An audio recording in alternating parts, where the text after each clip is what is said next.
అందరికీ welcome back to my channel షబీనాతో సరదాగా. ఎలా ఉన్నారు? అందరూ బాగున్నారా? రంజాన్ నెల అయితే స్టార్ట్ అయిపోయింది కదా, అందరికీ రంజాన్ ఈద్ ముబారక్. ఈరోజు ఫస్ట్ రోజా అనమాట. ఇంకా నేనైతే రోజా లేను, మా హస్బెండ్ అయితే ఉన్నారు. మా హస్బెండ్ అయితే ప్రతి సంవత్సరం 1 మంత్ వరకు 30 డేస్ రోజాలు అయితే ఉంటారు కంప్లీట్గా.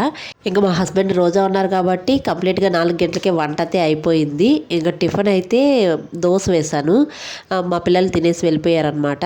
ఇంకా నేనైతే ఇప్పుడు టిఫిన్ చేస్తూ ఉన్నాను. ఇంకా దోశలోకి ఒక మంచి కర్రీ అయితే చేశాను, పితికిపప్పు కర్రీ చేశాను అనమాట. చాలా బాగుంటుంది దోశలోకి. ఇంకా అదే అనమాట ఈరోజు టిఫిన్లకి. ఇంకా ఆఫ్టర్నూన్ కూడా అదే మా పిల్లలకు కూడా. ఇంకా మా పిల్లలు అయితే టిఫిన్ తినేసి స్కూల్కి అయితే వెళ్ళిపోయారు. ఇంకా అంతా పని అయిపోయిన తర్వాత నేనైతే దోశ వేసుకుంటూ ఉన్నాను. ఇంకా ఈ రంజాన్ నెలలో మన ఛానల్లో అయితే మంచి మంచి కుకింగ్ వీడియోస్ అయితే వస్తాయి. బిర్యానీలు కానీ, హలీం కానీ, అలాగే షేర్ కుర్మా కానీ, ఇలాంటివన్నీ మన ఛానల్లో అయితే వస్తాయన్నమాట. ఫాలో అవుతూ ఉండండి, అలా లైక్ చేయడం కూడా మర్చిపోకండి.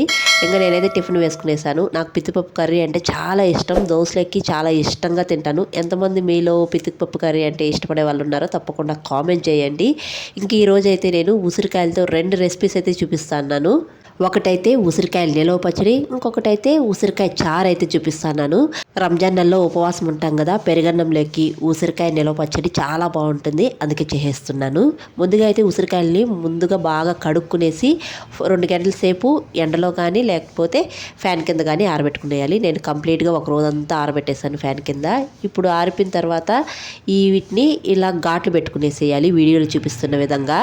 అన్ని ఉసిరికాయలకు ఇలా ఘాట్లు పెట్టుకునేసి పక్కనైతే పెట్టుకునేయాలి. ఇప్పుడు ముందుగా పచ్చడికి ఆవాలు, మెంతులు ఇవి అయితే వేయించుకునేద్దాము. స్టవ్ పైన బాండీ పెట్టుకొని 1 స్పూన్ ఆవాలు, తర్వాత 1/2 స్పూన్ మెంతులు వేయించుకొని లైట్గా ఇలా ప్లేట్లోకి తీసుకునేయాలి. ఇవి చల్లారిపోయిన తర్వాత పొడి చేసి పెట్టుకునేయాలి. 1/2 కిలో ఉసిరికాయల నిలవ పచ్చడికి అన్ని పక్క కొలతగా అయితే చూపిస్తున్నాను. తర్వాత స్టవ్ పైన బాండి పెట్టి ఆయిల్ అయితే తీసుకోవాలి. ఆయిల్ వెయిట్లో అయితే 250 గ్రాముల నుంచి 300 దాకా ఉంటుంది. ఆయిల్ కొద్ది హీట్ అయిన తర్వాత మనం కట్ చేసి పెట్టుకున్న ఉసిరికాయలను అయితే ఆయిల్లో అయితే ఇలా ఫ్రై చేసుకునేయాలి. ఇవి ఆయిల్లో బాగా ఉడకాలండి. ఒక ఫోక్ ఎత్తుకొని ఇలా గుచ్చినప్పుడు మెత్తగా అయితే దిగుతుంది, అప్పుడు మనకు పర్ఫెక్ట్గా అయితే ఇవి ఆయిల్లో వేగినట్టు. ఇప్పుడు తీసి ఒక ప్లేట్లోకి అయితే పక్కన తీసి పెట్టుకోవాలి. ఇప్పుడు అదే ఆయిల్లో ఆవాలు 1 స్పూన్ వేసుకున్నాను, తర్వాత జీలకర్ర 1/2 స్పూన్ వేసుకొని ఎండుమిర్చి ఒక 4 వేసుకున్నాను. తర్వాత వెల్లుల్లి కొద్దిగా కచ్చాపచ్చగా దంచి వేసుకోండి. ఇప్పుడు కొద్దిగా పసుపు వేసుకొని కొద్దిగా ఇంగువ కూడా వేసుకోండి. ఇంగువ వేసుకుంటే బాగుంటుంది పచ్చడికి. ఇంగువ వేసుకొని స్టవ్ ఆఫ్ చేసుకునేయండి. ఈ పోపు అంతా గోరువెచ్చగా చల్లారిపోవాలండి. తర్వాత ఇప్పుడు ముందుగా మనము ఉసిరికాయలను వేయించుకున్నాం కదా, ఆ ఉసిరికాయలు కూడా చల్లారిపోయిన తర్వాత సాల్ట్ వేసుకోవాలి. 1/2 కిలో ఉసిరికాయలకు ఇక్కడ అన్ని కొలతగా అయితే చూపిస్తున్నాను. సాల్ట్ అయితే 50 గ్రాములు వేసుకున్నాను. రెడ్ చిల్లీ పౌడర్ కూడా 50 గ్రాములు వేసుకున్నాను. తర్వాత మనం ముందుగా చేసి పెట్టుకున్నాం కదా పొడి, ఆవాలు, మెంతి పొడి, అది కూడా వేసుకునేసి బాగా కలుపుకునేసేయాలండి. ఉసిరికాయలకు బాగా పట్టే విధంగా కలుపుకునేసేయాలి. సాల్ట్ వేసేటప్పుడు కొంచెం తక్కువే వేసుకోండి, ఎందుకంటే మనము ఒక 3 డేస్ ఎండలో పెట్టేటప్పుడు మళ్ళీ తక్కువైతే కలుపుకోవచ్చు అనమాట. ఈ పొడులన్నీ బాగా కలుపుకునేసిన తర్వాత పోపు వేసుకునేయాలి. పోపు గోరువెచ్చగా అన్న వేసుకోవచ్చు, లేకపోతే చల్లగా చల్లారిపోయినాగా కానీ వేసుకోవచ్చు. ఈ పోపులో కరివేపాకు కూడా వేసుకోవచ్చు అండి, నేనైతే వేయలేదు, మీకు కావాలంటే వేసుకోవచ్చు.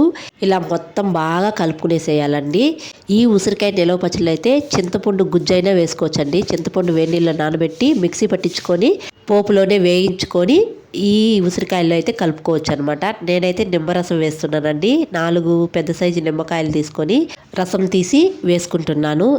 నిమ్మకాయ రసం వేసుకొని బాగా కలుపుకునేసేయాలి. ఈ పచ్చడిని రోజు కలుపుతూ ఒక 3 రోజులు ఎండలో అయితే పెట్టుకోవాలండి. అప్పుడే పచ్చడి బాగా మంచిగా ఊరుతుంది, తినడానికి కూడా చాలా బాగుంటుంది. పచ్చడి ఊరే కొద్దీ సాల్ట్ ఏమైనా తక్కువగా ఉంటే మనం అడ్జస్ట్ చేసుకోవచ్చు అనమాట. అంతే, ఉసిరికాయ పచ్చడి రెడీ అయిపోయింది.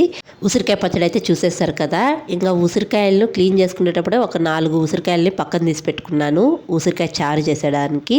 జలుబు దగ్గు ఉన్నప్పుడు ఈ ఉసిరికాయ చారు చేసుకుంటే మటుమాయమైపోతుంది జలుబు దగ్గు అంతా. చాలా బాగుంటుంది, నోటుకు ఘాటుగా కమ్మగా బాగుంటుంది. మా ఇంట్లో అందరికీ జలుబులు, అందుకే చేస్తున్నాను ఉసిరికాయ చారు.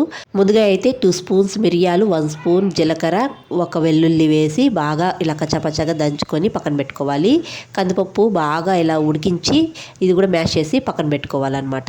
ఇప్పుడైతే ఉసిరికాయలని కట్ చేసుకునేయాలి. నేను ఒక 5 ఉసిరికాయలు తీసుకున్నాను. ఇవి ఇలా పీసెస్గా కట్ చేసి పక్కన పెట్టుకోవాలి. ఇప్పుడు ఒక బౌల్ తీసుకొని ఒక 1/2 లీటర్ దాకా వాటర్ అయితే వేసుకోవాలి. ఈ వాటర్లో రుచికి తగిన రాళ్ళుప్పు అయితే వేసుకోవాలి. తర్వాత కొద్దిగా పసుపు వేసుకోవాలి. పసుపు కొద్దిగా ఎక్కువే వేసినాను. తర్వాత ఇవి మనం కట్ చేసి పెట్టుకున్న ఉసిరికాయల ముక్కలు కూడా వేసేసి తర్వాత కరివేపాకు, కొత్తిమీర, కొన్ని పచ్చిమిర్చి కూడా వేసినాను. ఒక 3 పచ్చిమిర్చి. తర్వాత ఇందాక మనం పొడి చేసి పెట్టుకున్నాం కదా, మిరియాలు, జీలకర్ర, వెల్లుల్లి, ఆ పొడి కూడా వేసేయాలి. తర్వాత ఒక 3 టమాటాలు చిన్నవిగా కట్ చేసుకొని అవి కూడా వేసుకునేసాను. ఇవన్నీ వేసుకున్నాక చేత్తోనే కొంతసేపు అలా మ్యాష్ చేసుకోవాలి. టమాటా, పచ్చిమిర్చి, కొత్తిమీర ఇవన్నీ కొద్దిగా మ్యాష్ అయ్యి వాటర్ లేకైతే దిగుతాయి అన్నమాట ఆ రసము.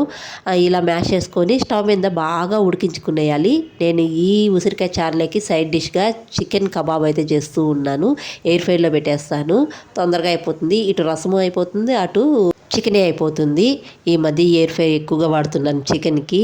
ఎక్కువగా చేసింది కూడా చికెనే అనమాట ఎయిర్ ఫ్రైలో. నేను ఇది చికెన్ పెట్టుకొని ఫస్ట్ మెనూ అయితే సెలెక్ట్ చేసుకోవాలి. చికెన్ సెలెక్ట్ చేసుకొని తర్వాత డిగ్రీస్ సెలెక్ట్ చేసుకోవాలి. 185 డిగ్రీస్ పెట్టుకొని టైమింగ్ 20 మినిట్స్ పెట్టుకున్నాను. ఇటు 20 మినిట్స్, అటు 20 మినిట్స్ పెట్టుకుంటే మనకు చికెన్ అయితే అయిపోతుంది అనమాట. రసం చూసారా బాగా ఉడికి వాటర్ క్వాంటిటీ అయితే తగ్గింది. ఇలా రసము క్వాంటిటీ తగ్గిన తర్వాత రసం బాగా ఉడుకుతున్నప్పుడు మనం మ్యాష్ చేసి పెట్టుకున్న కందిపప్పు అది కూడా వేసుకునేసి ఇలా కలుపుకునేసేయాలి. ఇలా కలుపుకొని ఒక 2 నిమిషాలు ఉడకనివ్వాలి. ఈ లోపల మరొక స్టవ్ పైన బండి పెట్టుకొని ఆయిల్ వేసుకొని ఇలా పోపు పెట్టుకునేయాలి. ఆవాలు, జీలకర్ర, కరివేపాకు, ఎండుమిర్చి, ఈ కొద్దిగా ఇంగవ కంపల్సరీ ఇంగవ వేసుకుంటేనే బాగుంటుంది. తర్వాత కొద్దిగా కొత్తిమీర ఇవన్నీ వేసుకొని వేయించుకొని ఈ ఉడుకుతున్న చారులోకైతే వేసేయాలి పోపు. అంతే, ఉసిరికాయ చారు రెడీ. చాలా బాగుంటుంది. జలుబు, దగ్గు ఉన్నప్పుడు ఈ ఉసిరికాయ చారు చేసుకొని తింటే కొంచెం రిలీఫ్గా ఉంటుంది. నోటికి కూడా చాలా బాగుంటుంది. మా ఇంట్లో అందరికీ వరుస పెట్టి జలుబులు, దగ్గులు ఉంటాయి. అందుకే చేశానన్నమాట ఈరోజు ఉసిరికాయ చారు. చాలా బాగుంటుంది, ట్రై చేయండి ఇలా ఒకసారి. ఇంకా ఏదన్నా ఒక సైడ్ డిష్గా ఏదన్నా ఆమ్లెట్ కానీ లేకపోతే ఇలా చికెన్ కానీ చేసుకుంటే ఇంకా బాగుంటుంది అనమాట. ఉసిరికాయ చారు చూసేస్తారు కదా. ఇదే నెక్స్ట్ మార్నింగ్ మా ఆయనకి సహార్కు ఉంటుంది. ఇంకా ఈవినింగ్ ఇఫ్తార్కి అయితే నేను దోశ అయితే వేస్తూ ఉన్నాను. ఇంకా చికెన్ చూసారా ఆల్రెడీ కొంచెం అయిపోయింది. మా పిల్లలు తినేసి ట్యూషన్కి అయితే బయలుదేరేశారు. మా ఆయన ప్లేట్ అనమాట ఇఫ్తార్కి ఇలా రెడీ చేసేసాను. మార్నింగ్ చేసిన పిత్తిపప్పు కర్రీ, 2 దోశలు, చికెన్ పకోడా అయితే వేసేస్తాను. ఎయిర్ ఫ్రైలో చేస్తున్నాను కదా. ఇంకా రైస్ కూడా ఉండింది. ఇంకా రైస్లోకి ఉసిరికాయ చారు వేసుకొని అయితే తింటారు. ఇదే అన్నమాట ఈవినింగ్ మా ఆయనకి ఇఫ్తార్కి నేను చేసింది. ఇంకా నేనైతే లేను కదా, ఇంకా మా ఆయన తింటూ ఉంటే ఏం చెప్తున్నారు, ఎలాంటి కాంప్లిమెంట్స్ ఇస్తున్నారు ఉసిరికాయ చారుకు అనేది నేను కూర్చొని వింటూ ఉన్నానప్ప. అంతే ఈరోజు వీడియో నచ్చితే ఒక చిన్న లైక్ ఇవ్వండి. కొత్తగా చూసేవాళ్ళు సపోర్ట్ చేయండి. ఇంకా ఎవరైనా సబ్స్క్రైబ్ చేయకుండా ఉంటే సబ్స్క్రైబ్ చేసి చూడండి. ఇంకా మన ఛానల్లో మంచి కుకింగ్ వీడియోస్ వస్తాయి. Thanks for watching. బాయ్.